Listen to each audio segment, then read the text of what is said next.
Hello दोस्तों, स्वागत है आप सभी का अपने यूट्यूब चैनल पर, जहां हम पढ़ेंगे सामान्य हिंदी के बहुविकल्पी प्रश्न जो कि सभी प्रकार के एग्जाम में आपके लिए काफ़ी हेल्पफुल होंगे। तो चलिए स्टार्ट करते हैं अपनी क्लास। आज का पहला प्रश्न है, निम्नलिखित अनुलोम विलोम युग्मों में से कोई एक युग्म सही नहीं है।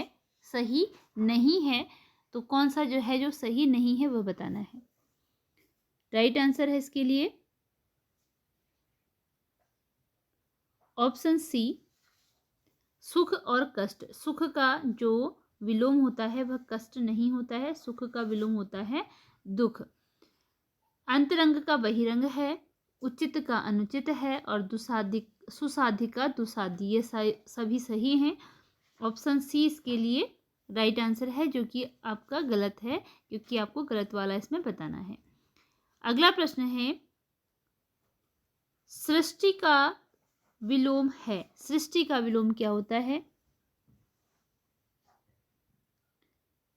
राइट आंसर है इसमें ऑप्शन सी, सृष्टि का जो विलोम है वह होता है प्रलय। सृष्टि का विलोम प्रलय होता है। अगला प्रश्न है, अगला क्वेश्चन है, राजा का विलोम इनमें से नहीं है। जो राजा का विलोम नहीं होगा वह बताना है। राइट आंसर है ऑप्शन सी, सेनापति। राजा का विलोम प्रजा भी होता है, राजा का विलोम रानी भी होता है और राजा का विलोम रंक भी होता है, लेकिन जो सेनापति है वह इसका विलोम नहीं होगा। अगला प्रश्न है, कौन सा वाक्य शुद्ध है? शुद्ध वाक्य बताना है इसमें कि कौन सा वाक्य है जो कि शुद्ध रूप में है। राइट आंसर ऑप्शन ए है, रागिनी अपने आप चली गई। यह शुद्ध वाक्य है। अगला है, अशुद्ध वाक्य छांटिए। इनमें से अशुद्ध वाक्य को छांटना है। राइट आंसर है ऑप्शन सी, मेरा चश्मा तुमसे अच्छा है। यह अशुद्ध वाक्य है। इसके अतिरिक्त इसके बाद क्या हुआ, मेरे पास केवल एक घड़ी है, तुम सबसे सुंदर हो। यह सारे शुद्ध वाक्य हैं। शुद्ध वाक्य छांटिए। इसमें से शुद्ध वाक्य का चयन करना है जो शुद्ध रूप में लिखा गया है। राइट आंसर ऑप्शन सी है, ईश्वर मनुष्य ईश्वर की उत्कृष्टतम कृति है। मैंने यह कुर्सी 100 रुपये की खरीदी है। इस वाक्य में दोष है।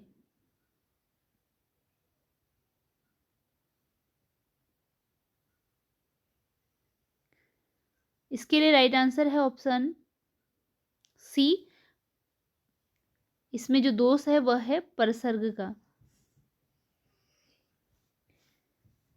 परसर्ग है जैसे, मैंने यह कुर्सी 100 रुपये की, 100 रुपये में खरीदी, ऐसे सेंटेंस बनना चाहिए था। अगला प्रश्न है, मैं इतना मीठा चाय नहीं पी सकता। इस वाक्य में दोष है। इसमें दोष बताना है कि कौन सा इसमें दोष है वाक्य में। राइट आंसर ऑप्शन ए है, अन्विति का, क्योंकि मैं इतना मीठा चाय नहीं पी सकता। मैं इतनी मीठी चाय। ठीक है, इसका जो क्रम है वह सही तरीके से नहीं किया गया है, तो यह अन्विति का दोष है इसमें। अगला प्रश्न है,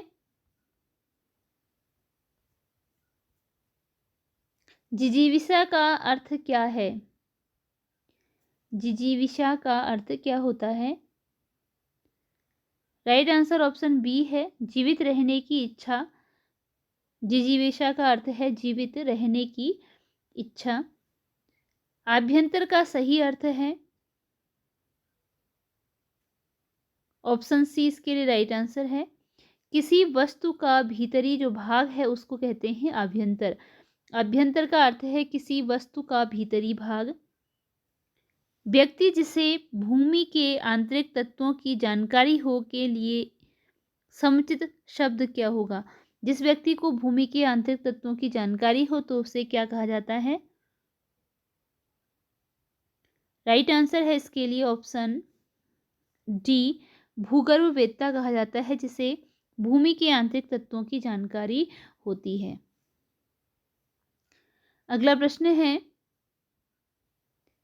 किए हुए उपकार का फल न मानने वाले को कहते हैं। किए गए उपकार का फल न मानने वाले को कहते हैं।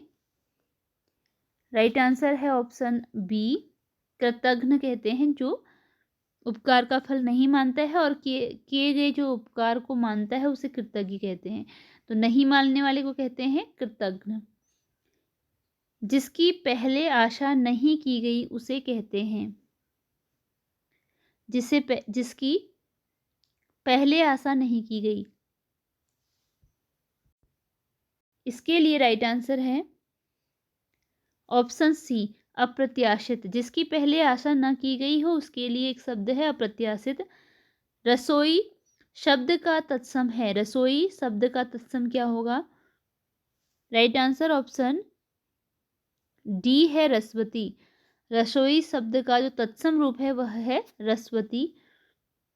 हल्दी शब्द का तत्सम है। हल्दी का तत्सम रूप होता है ऑप्शन बी, राइट आंसर है हरिद्रा। हल्दी का जो तत्सम रूप है वह कहलाता है हरिद्रा। सांकल का तत्सम शब्द है। सांकल का तत्सम शब्द होता है, राइट आंसर ऑप्शन डी है श्रृंखला। श्रृंखला को सांकल कहते हैं, तद्भव रूप इसका सांकल है। तो सांकल का जो तत्सम रूप है वह है श्रृंखला। अस्थि का तद्भव रूप है। अस्थि का तद्भव शब्द क्या होगा? इनमें से क्या कहा जाता है तद्भव रूप में अस्थि को? ऑप्शन ए, हड्डी। जो तत्सम रूप है तद्भव रूप है इसका, अस्थि जो है तत्सम रूप है और इसका जो तद्भव रूप है वह है हड्डी। अगला प्रश्न है, कौन सा शब्द तद्भव नहीं है? इनमें से कौन सा शब्द है जो कि तद्भव नहीं है? Option A, Gomai. यह तद्भव नहीं है, यह है तत्सम। इसके अतिरिक्त घोड़ा, चोंच और ऊंट ये जो हैं तद्भव रूप हैं। अगला प्रश्न है, तद्भव शब्द पहचानिए। इनमें से तद्भव शब्द का चयन करना है। कौन सा है तद्भव शब्द?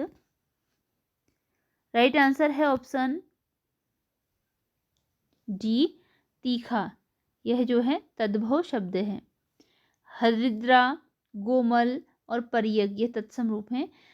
रूप की दृष्टि से निम्न में कौन क्रिया विशेषण का भेद नहीं है? रूप की दृष्टि से इनमें से कौन क्रिया विशेषण का भेद नहीं है? ऑप्शन डी है साधारण। थोड़ा धैर्य रखो, सब ठीक हो जाएगा वाक्य में किस प्रकार की क्रिया विशेषण है? तो क्रिया विशेषण का कौन सा यह प्रकार है इसमें? राइट आंसर है इसके लिए ऑप्शन सी, परिमाणवाचक क्रिया विशेषण है। क्योंकि यहाँ पर जैसे थोड़ा कहा गया है, थोड़ा जैसे कुछ, थोड़ा, इस टाइप की अगर चीजें आती हैं तो वो परिमाण वाचक के अंतर्गत आता है। अगला है, इनमें कौन सा तात्कालिक वर्तमान काल का उदाहरण है? कौन सा तात्कालिक वर्तमान काल का उदाहरण है? राइट आंसर है ऑप्शन सी, वह जा रहा है। चिड़िया आकाश में उड़ रही है वाक्य में उड़ क्रिया किस प्रकार की है? सकर्मक है, अकर्मक है, यौगिक है या संयोजक है? राइट आंसर है ऑप्शन बी, यह अकर्मक क्रिया है। चिड़िया आकाश में उड़ रही है, यह क्रिया अकर्मक क्रिया है। उमा नौकर से दूध मंगवाती है वाक्य में कौन सी क्रिया है? इसके लिए राइट आंसर ऑप्शन ए है, प्रेरणार्थक क्रिया है। यह जब कोई कार्य स्वयं न करके दूसरे से करवाया जाता है तो वह प्रेरणार्थक क्रिया कहलाती है। जैसे उमा नौकर से दूध मंगवाती है, अध्यापक बच्चों से किताब पढ़वाते हैं। तो जो कार्य किसी के द्वारा दूसरे से करवाया जाता है वहाँ प्रेरणार्थक क्रिया होती है। शांति शब्द का समानार्थी नहीं है। इनमें से कौन सा है जो कि शांति शब्द का समानार्थी नहीं है? राइट आंसर है ऑप्शन डी, आकाश। शांति का मतलब चुप्पी होता है, यानी कि चुप रहना होता है, नीरवता होता है, मौन होता है। तो जो नहीं है वह है आकाश।